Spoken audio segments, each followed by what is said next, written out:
Hello, everyone. Hi, I'm Dr. Krista Burris. And I'm Dr. Michael Kim.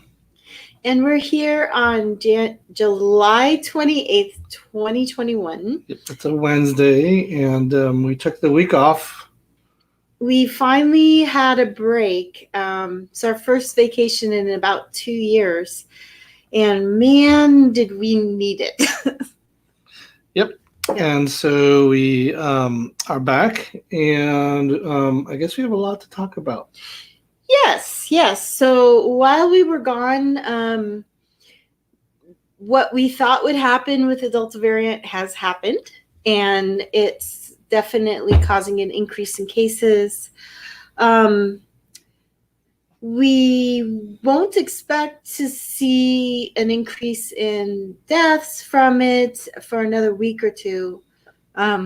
We are starting to see some, but it hasn't driven up the overall numbers too high yet. And my hope is that with the number of our older people who are vaccinated, that we won't see a repeat of last winter's numbers as far as the number of people who pass away.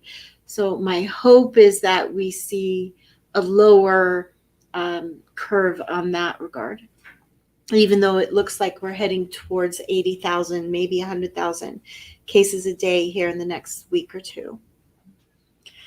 In the United States, sorry. Anything else you want to say about today? Doesn't seem to be as hot. Right. I feel like we had a little break, but it's still humid. That's the bummer part of it. Yeah. For the desert, it's humid. Yeah. So other than that, no, I think it's a good Wednesday. Do you want to jump into your charts? Sure. So let's put the first one up. And it may be the Pfizer. Nope, it's our vaccine number. I mean, not our vaccine numbers, our case numbers. So happily, Riverside County has started reporting their data every day again. So they saw the writing on the wall, I think, that the case numbers were going up, and they switched to an update every day, Monday through Friday.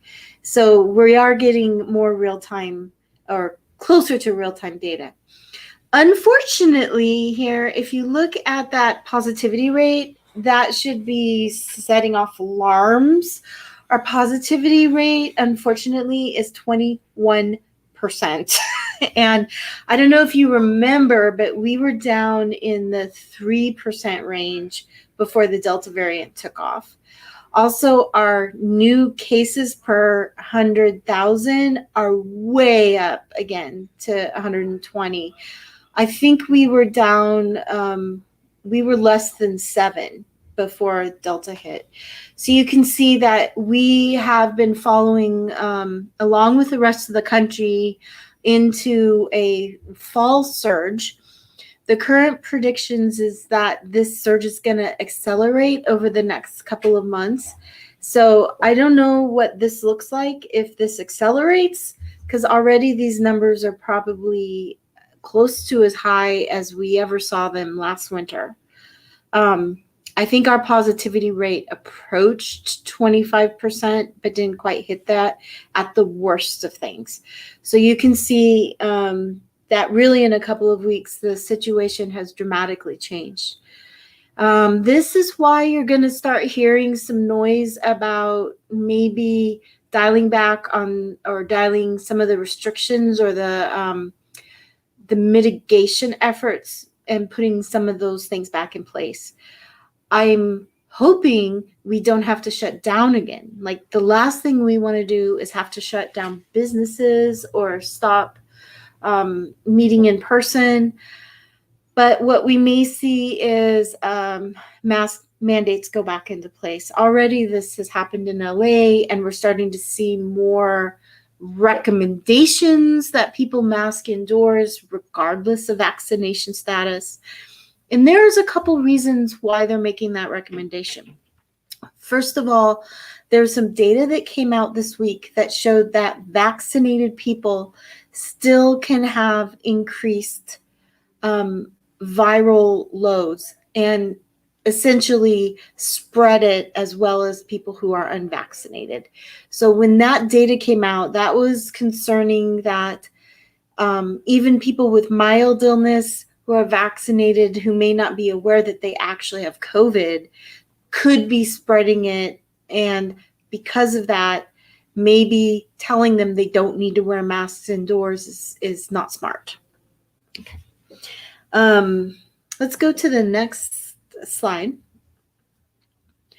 So that's why we may see some of those masking recommendations come back on board. It's not political, honestly, and it's frustrating to me that we remove them because I feel like that's going to give people whiplash.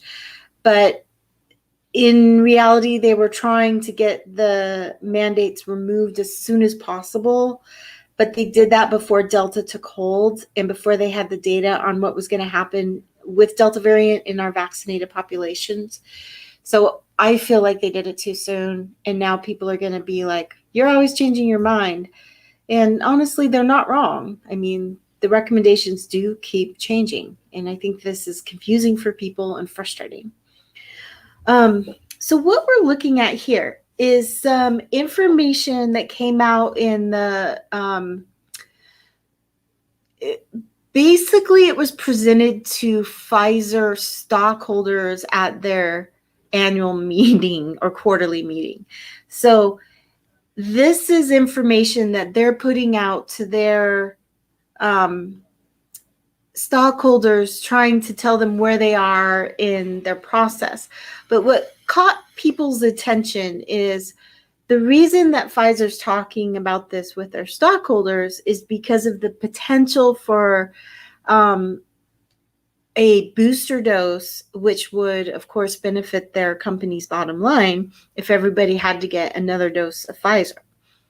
And the graphs are showing us, if you just look at the bottom graph, so that the green there on the left is showing in people under 55 where their antibodies were 1 month out after their second dose.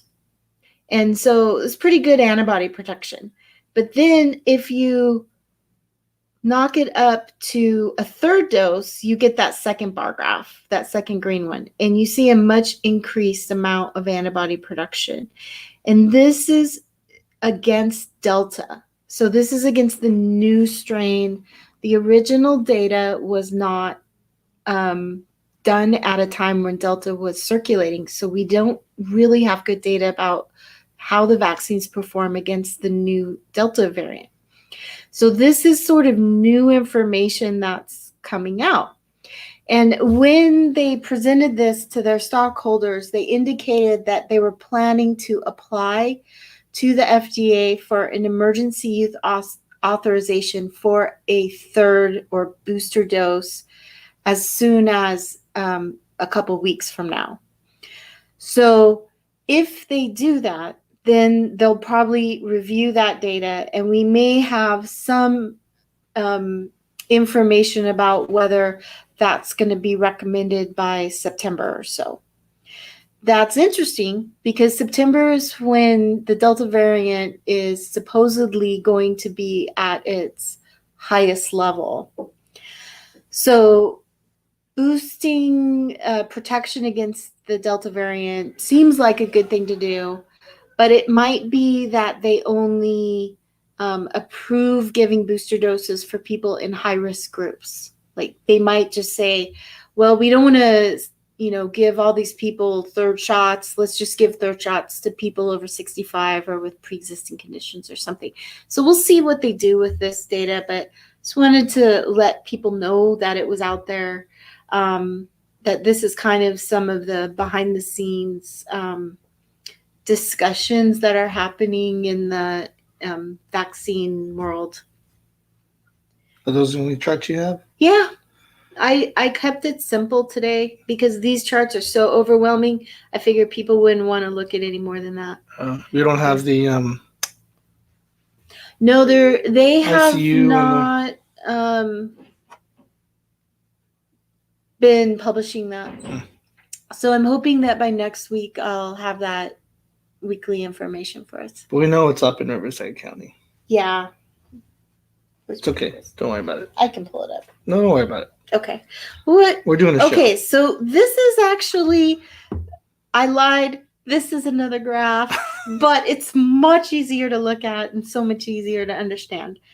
So basically, people who are fully vaccinated are not getting coronavirus as much as people who are not fully vaccinated. And this is a very clear graph that shows you the number of coronavirus vaccinations in these two populations. Yellow line, people who are not fully vaccinated. Green line, people who are fully vaccinated. And these are the cases in San Diego County. So again, it's our neighbor, but it's similar to what we've seen in LA, Orange, and Riverside counties. So Right. I thought it was a really nice picture of what's been going on. And you can see probably as it's going down, we're getting rid of the current previous strain, and then as the Delta strain in June and July goes. Yeah. So you'll see at the end of June, we start to get Delta circulating, and in July, it starts to be the dominant strain. And because it's so much more contagious, it spreads much faster, which causes more cases. Right. Yeah. But it seems like mostly in the unvaccinated. Correct. Yeah. Correct. Although it has gone up a bit in vaccinated. Yeah. It's fair to say. So where do you want to go here? We got lots of different directions we can talk about. Well, is this all bad news? Are we screwed? Are we going back to last year? What's happening? No, I don't think we're ever going to go back to where we were, because there are still plenty of people, especially in our county, not Riverside, but even just the Coachella Valley, that are vaccinated. I do think we're going to see a bump. I don't think we're going to overwhelm our system. I do think that, though, it means, one of the vulnerable populations are kids, because, 12 and under can't get vaccinated, so they're unprotected. Even though, they probably won't get as sick, they still can get sick, and they still can have lots of problems, and a few of them will die. And so I think schools are a conundrum. I think, like you said, this, it's like playing a football game with a team you've never seen before, and they're throwing these, and they bring a new team out, and we've adjusted our game plan, and now we have to, we're every quarter we're adjusting our playbook rather than the halftime, right? Most teams play the same playbook until halftime, and they say, okay, we're getting creamed, or hey, we're doing well, we don't have to change. It seems like, with the new Delta variant, we're gonna be changing some principles, because it's a different strain. Yeah, I think that the CDC's new guidance that K through 12, everyone should be masked regardless of vaccination status, is wise. I really don't see a better way to control the spread of this virus at this point. Right, because I think it'll allow them to go to school if they do that. We can have in-person school if we'll do this. Right. I think last year we sort of hid from the virus in the pediatric population. We mostly stopped everything, kept them home. This year we really should not do that. We really should not have another year like that. So in order to have that ability to have more in-person experiences for our children, they're gonna have to wear masks. Right. And they're all gonna have to wear masks. And right. It's a lot of how a child takes care of business has to do with their parents' attitudes toward it. So if your parents are really negative about wearing a mask, that kid's gonna also be negative. So I want to sort of encourage people to pay attention to how they're talking about some of this stuff around their kids. If you know your children are going to have to go into a situation where they're going to be wearing masks,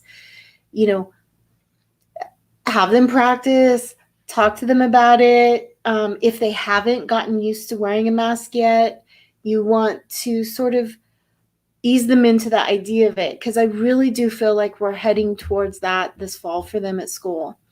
My children, no problems wearing masks. We're not mask aversive, so they haven't heard a lot of negative comments about it. But, it's not fun. Nobody likes wearing a mask all the time, but it's not as restrictive as people seem to think it is. Kids get used to things very easily and can adjust to it if it's normalized and they're not like it's not a big deal. Like, I don't like wearing socks, but I wear socks to school. It's like, oh. So there's a lot of things that we can do to help set our kids up for success this fall in that environment. Sort of reminding them to wash their hands now, getting them ready for school. So back to school, maybe pick out some fun new masks along with their new school supplies, and stock up on the hand sanitizer again and that kind of stuff. Right. Because I think, the question is, do you mandate masks? Do you mandate vaccinations? And I think that's where, it's easier to do the mask than the vaccine. Absolutely. Absolutely. I feel like it's, ideal to have everybody vaccinated, but the next best option is, if we can't get there, to go ahead and just mask everybody back up in the face of Delta variant. Right. Yeah. So what do you want to talk about now?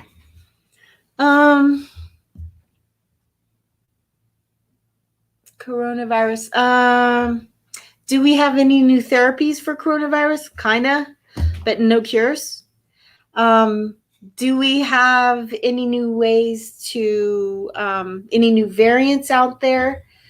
Not huge variants of concern. Right now, Delta is still pretty much it. The other variant that we're seeing circulating widely is actually Alpha variant, which was the one that came from Great Britain.